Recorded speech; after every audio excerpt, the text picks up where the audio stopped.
You had a good birthday? I did. It was really Yeah. eventful. I mean, it was busy. I don't really go out that much, I guess. Probably why I'm also tired. But hey, leading up before it, if you listen to the last episode, I had a session with Tressa where I had a channeled Metatron session, and I just really felt inspired to do that before my birthday. I felt like I really needed to or wanted to in just like alignment. And so I'm glad it worked out. And I had that. And then I was with my family consecutively for a couple days. And I mean, it was a lot of back to back stuff and like everybody everywhere. And you know how it is. And just different people, different energies. And like I was with different groups of people. And then my birthday was on Father's Day. And I was really reflective about it. I was not in the greatest mood about it being on Father's Day. But before then, I had an intuitive session a couple weeks ago a couple weeks before that, like in the beginning of June or right around Memorial Day, something like it was like close in that timeline. And I had an individual, and I think I shared this on a podcast, kind of say, well, oh, that's so cool. Like, that's really neat that you can have that experience to have your birthday be shared with Father's Day. And I was thinking, like, are you crazy? Like, what the fuck are you talking about? Like, this is the worst experience. And after that comment, it really had me thinking very differently about my birthday being on Father's Day. And so everything was really eventful, and then everything was good. Even the gift to know to do a release and just really release some shit going on. And what's very interesting is my birthday is a summer solstice. And so Yeah. the internet is very great about telling you all the things that you can do on a full moon or on a new moon or on a solstice or whatever.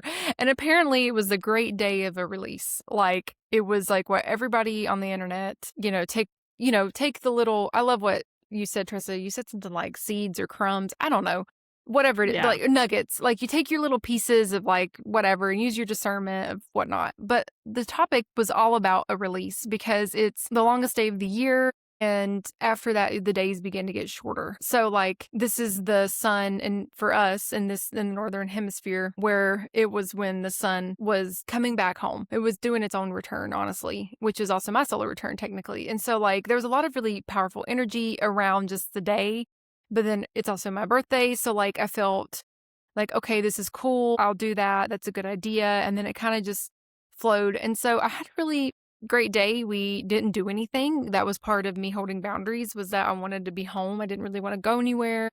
I wasn't trying to like run around the world on my birthday. And, I honored my dad the way I needed to. I wrote something about him publicly, but not that I needed to do it publicly, but I needed to express. And so I really wanted to capture the flipping the script on it being a sad day and it being more of like a joyful day. Like, and I wrote about like how cool it is to experience all these emotions at one time, like to feel joy, to feel longing, to feel grief, to feel sorrow, to feel love, to feel all these emotions, because I do love my husband. I do think he's a wonderful father. My children desire to celebrate my husband.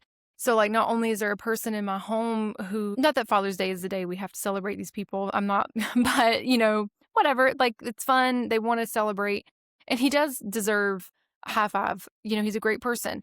And then it's also my day, it is like it's the day that I came into this planet. Yeah. So, Yeah. and so I could be grateful for my life. I could be grateful to breathe the air right now, or to be in this human form and this human experience. And so I really thought about that. And then I thought about like honoring my father and like that lineage and my ancestors and sending a lot of love to them. And my dad has shown up for me for several weeks. Like he's shown up in multiple ways. And I've had a lot of messages from my father. So like honoring all of that too. So like it was a really impactful birthday. Like Mm-hmm. there was nothing special. I mean, it's just I turned 31. I mean, it's not even like a momentous birthday or whatever. But like I was really reflective, and I did do a release, and then I was really reflective of what I desired over this next year. And I really changed the way I was thinking about my desires. Like, what am I actually desiring? Whether, I tend to be very career focused because it's comfortable for me. Success is comfortable for me. Like, I like that. I like optimizing my life for success. And that's just natural. Going inward and really sitting in those intimate emotions and feelings and like really diving deep into my soul or the souls around me or the souls I parent, the souls that I'm spend relationships with, like diving into that and those intimate things is not as comfortable for me. And like I really sat with a lot of those emotions, and I have. And so I know that I'm probably really flat and tired from all of that. And like I'm Yeah. aware of it.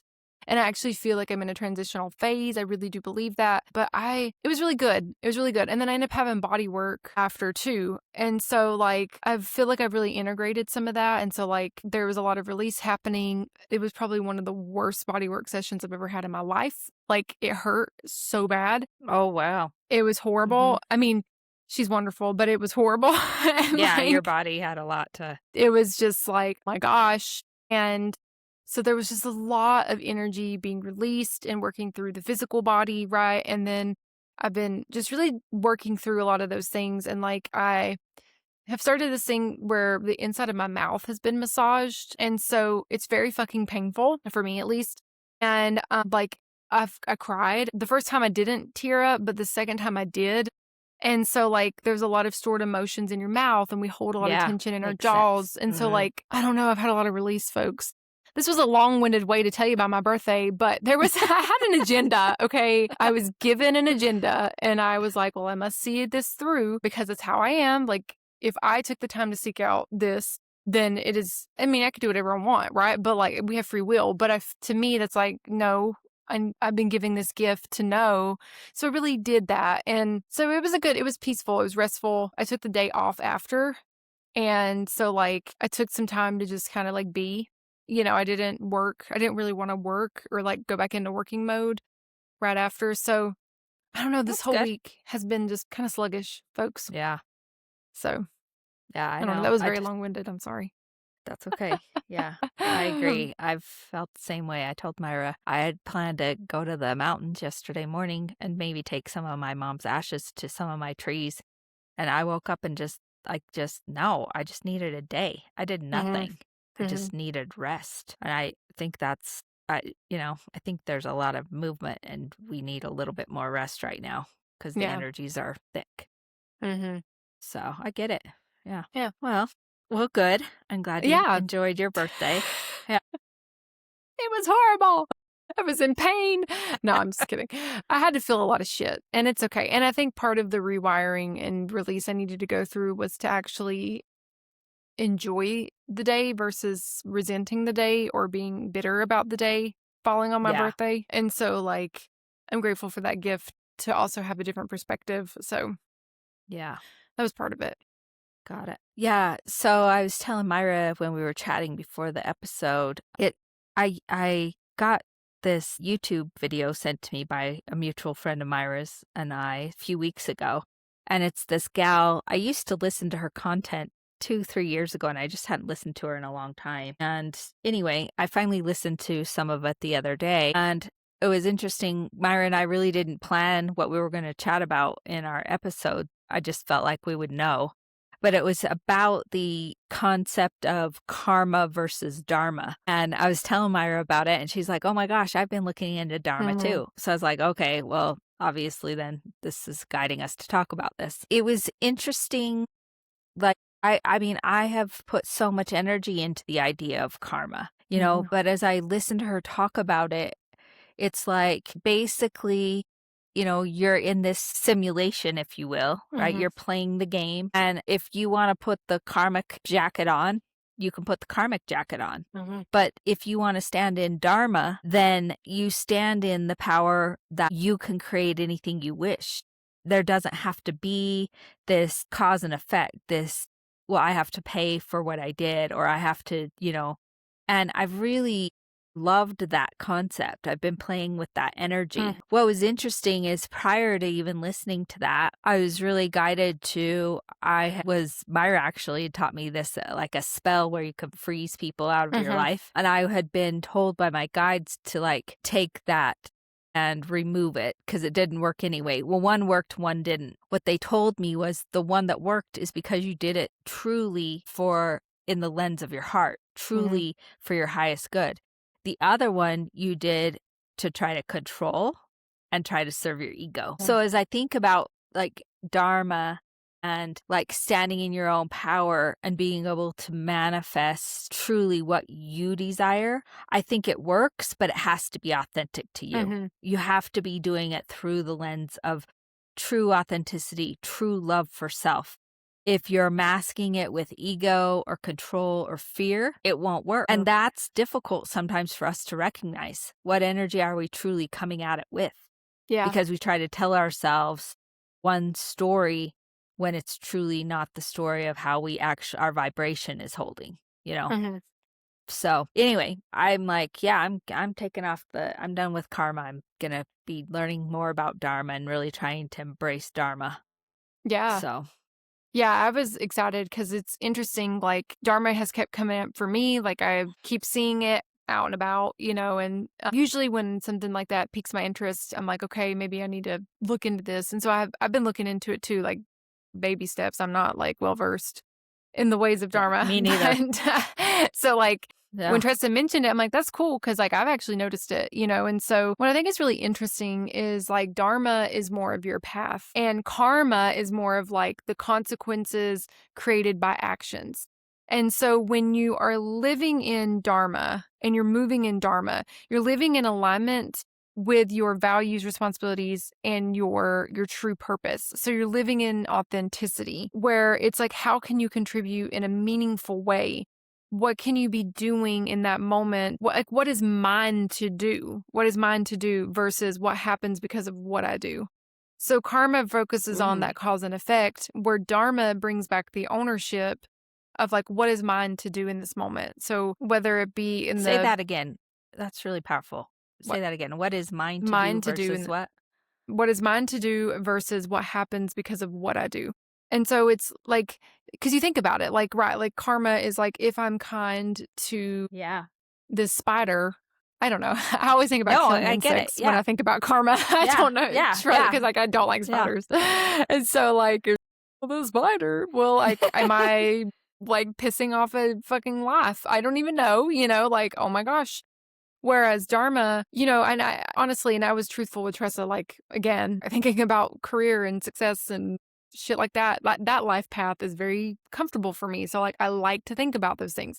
So that's actually how I discovered Dharma is but what I love about it, though, is it's not about career, right? It's actually not about career. It's about living in the life and the path that you are meant to be. So, like this individual that I follow, she's called the Feral Mystic, and she's on TikTok, and I like her content. And she actually does like Dharma readings and like really talks to you Mm. about your life path. And like she's talked about, like, she's had people who were, this is a very stereotypical job, but I'm going to be like a Wall Street person. Okay, like they are in finance on Mhm. Wall Street, or they are CEO of a company, and they've worked with her to really think about their Dharma. And their Dharma might be that they need, their life path is to, not everybody's going to be drastic and be like, go open an orphanage in Haiti, or Yeah. whatever. But like, it Yeah. could be, what are you doing to actually fulfill your life? And then when you, even if you're making millions and billions of dollars, that doesn't mean you're living in your life's purpose. Like, you could still be miserable, you could still be unhappy, you could still feel self-doubt, self-hate, still wondering what to do next. But when you're living in Dharma and you're moving through Dharma, you're focused on your true purpose and alignment. So, like, here's an example with this podcast. We've mentioned it before, like, with people like, why do you still do this? You're not being monetized. And monetized is just an easy corporate word for that, Right. or being paid for this. Well, that sounds more like karma to me, that if I do this, then I get Yeah. paid to do this. But I feel like we've been moving through this in Dharma, where we feel very aligned and this is our purpose. And, Tressa and I have talked on and off where we both know, and we've had confirmations that we are meant to synthesize information and then teach it. We get information that we need to be sharing with the collective in some form or another. This is a version of that. This is a version of that platform. Does it need to be digital? I don't know, but this is a version of fulfilling that Dharma, in my opinion. And so this is the difference between Dharma and karma, even in this setting, where you're moving through this not because we expect a reaction or we need something to happen, where that cause and effect is in play, where we're moving in alignment. And I think, like, changing that perspective, and I've really been thinking about that. And so I think about, like, just a couple episodes ago, we talk about, like, where are we spending our energy? Okay, well, that's also in part of Dharma. Like, what is your soul's purpose? Like, what path are you doing? Just because you are a nurse of 30 years doesn't mean that your path needs to be a nurse. Like that, you might not be living your Dharma, or whatever it is. Those are just easy examples, but I don't know. So that's the way that I've approached Dharma, and have been learning about Dharma through that lens too, of like being just truly fulfilled. What are you doing that really actually is aligned with who you are versus not? So I love that. I think that makes so much sense, and it made me think of something I heard a few days ago. Another individual that I used to listen to and came into my feed. I mhm, hadn't listened to his content in a couple years. So I'm like, okay, I'm meant to hear this. And I didn't really understand what he was saying until right now in this moment having this conversation. mm, Because what he said was, when living your purpose, living authentically is when you can go, what would I do? Who would I be if there was no consequences? mm, Zero consequences. That's when you get to the good stuff. mm, Like, what does that look like? And I sat there and listened to him. I'm like, wow, like I get that. And I've even asked this question of myself at times and clients, but how difficult is that really to answer? mhm, mhm, I I'm not sure I could. I thought about that even for myself. What does that mean for me? mhm. You know, Oh yeah. I I don't know if I would be doing much different because I truly do like what you and I do here. I love what I do with my clients. I love. Mhm, I truly do love like my team and what I get to do for the community in my other job as well, mhm. right? Like there's so many things I love, but you're right. Like I've been asked that same thing. Like, we've been doing the podcast over a year. There's no monetary, it's not monetized in Yeah, any way, yeah. but it's something that every time we get on here, just like tonight, like we had not discussed one thing and we get Mhm, in alignment. And I'm like, mhm, if one, like I said, if one person hears it and we mhm. help that one individual, then I've done what I'm supposed to do. Because Exactly. another interesting thing that we discussed that we had really haven't discussed is I had done an energy reading for myself with a lady out of Texas Thursday, and she really dives into your life path and stuff. But Mhm, both Myra and I are master numbers. We both have mhm, master numbers as life path. And not everyone does. But what mhm. that means and the way she described it made so much sense. She's like, you guys, people with master numbers are like antennas. You get information and then you're supposed to distribute it. Yeah. Like you're the antenna to the cell phone. The cell phone can't work without the antenna. The idea Mhm, has to come in. And this is a platform for us to share our mhm. ideas, right? And those downloads and that information that we get. And one of the things that she told me was, my birthday will be in a few weeks and that'll kind of reset my next year into Mhm. number two. And she said, you have to share your voice. Communication is going to be key. And I think I haven't not been sharing, but some of the things in my life that, with my mom's illness, and it's just circumstantially, I hadn't had Mhm. as much opportunity. Yeah, That will be changing. So that that's makes sense. Dharma. Yeah. That's living your Dharma. Mhm. If we did this podcast and the only thing that we focused on was, well, we're putting good stuff out there, why are we not getting money back?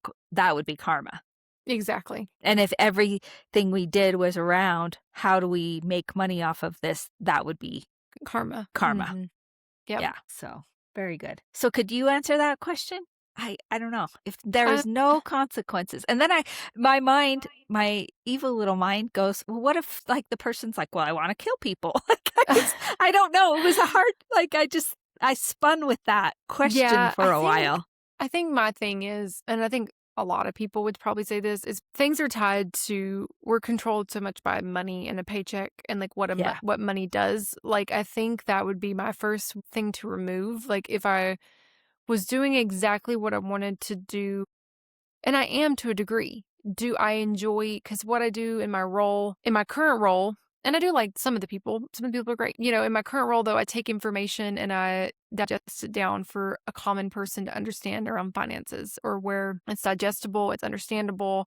And I do believe that some of these resources are truly helping people. Now, what I'm doing day to day, probably not. That's the thing that I think, I was talking with a friend and I said, why do we burden ourselves with things that are not ours to burden? And I think about that all the time. Like, I think about that would be where I would start bowling down, like the corporate career part of it, because like, think about all the things, I don't know. And I know you relate because of the corporate aspect. Like, there's Yeah. timelines, there's deadlines, Yeah.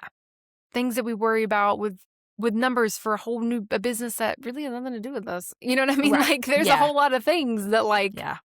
you probably go home and think about, or maybe not as much anymore, but you have at some point in your life, like, Sure. or when you're working late and you miss something, or there's moments of that have happened throughout life, like, or when you're stressed and you're trying to crunch. I don't know. I think about just like those little things, like, when you're on vacation and you're free and you're Yeah. fucking swimming around Costa Rica or some shit, you know what I mean? Or like Yeah. rolling the streets of Europe, like whatever the fuck it is. Like Yeah. those are those moments where you get a real glimpse of like, what would you be doing? Would you be like in those moments of freedom? Like, would you be the town baker? Would you be the Yeah. butcher? Would you be just full on Reiki practitioner or energy practitioner? Or would you be solely metaphysical? You know what I mean? Like those are those things that like I think about, like, there's those little things that continue to bind us where like, but who knows if like you say fuck it and I fuck it all, and then there's no logical, or not logical, but like moving through with things fall in alignment. I don't know. But I think about like 7 laws of success.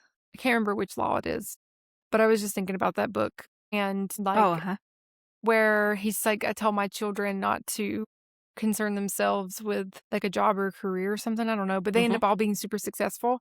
You know what I mean? Like, I'm like, damn, that's cool. Like but I feel like I did it backwards. So when I think about those things, those are the things I start reflecting on. Yeah. He just basically said, focus on like what brings you joy and learning. Right. And then they found their path, right? Yep. Instead of like, you have to get this grade degree to make it into or this this college thing or this, or this that. thing. Yeah. Yeah.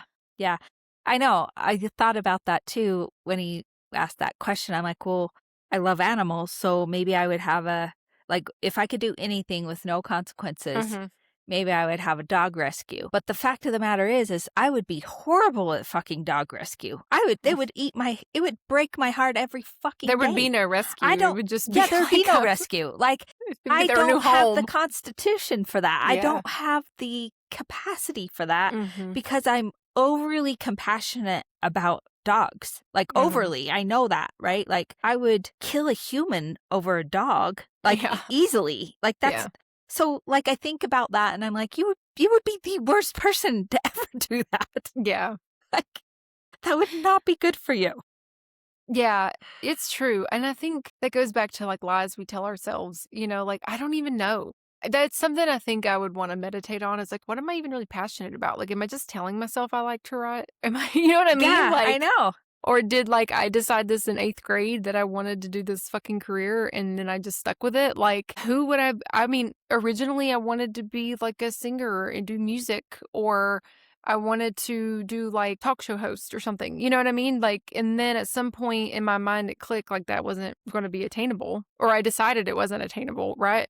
And so like it would be great. I think that'd be a wonderful like meditation to sit with your child like self, or like to go back and just sit with that child and like talk to that child and ask that child like, what is your heart's desire? And like kind of think that way, like go back to the beginning before the programming started. Yeah. Before life just kind of took over in some ways, right? It was, what was funny is spending so much time with my mom. She brought this up several times to me, and it was something I had completely forgot about. She said, when I was little, I always wanted to be an interior designer. Oh, that's cool. I didn't.